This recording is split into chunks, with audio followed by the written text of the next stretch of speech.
Şimdi de koromuzun Esra Güzel'i davet ediyorum. Bu yağmur, ah bu yağmur diyecek. Azer Yaşar.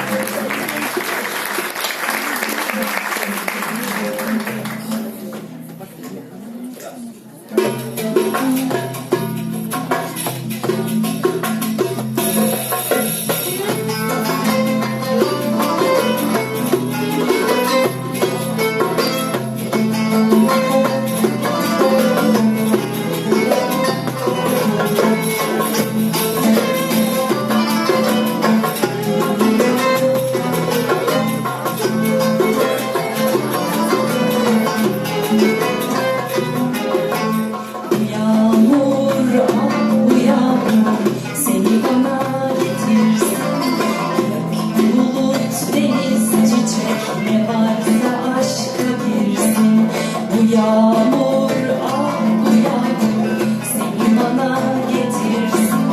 Gök, bulut, deniz, çiçek ne varsa aşka girsin. Ben artık ben değilim, sen artık sen değilsin. Nasıl sevdim ben seni, nasıl yandım bilmezsin. Ben artık ben değilim, sen artık sen değilsin.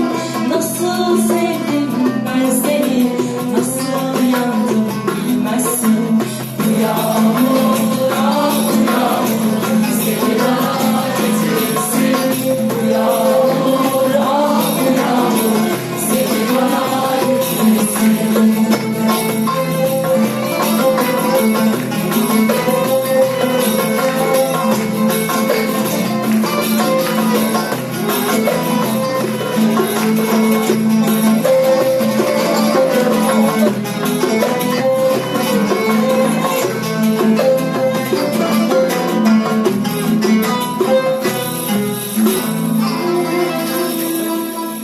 Bu yağmur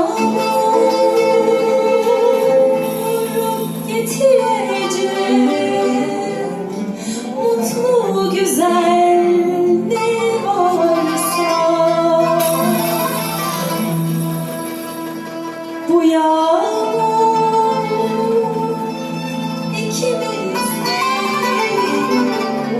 saçlarına yağarsa.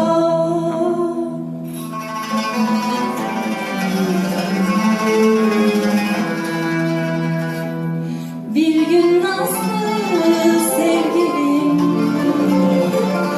sevdiğimi anlarsa.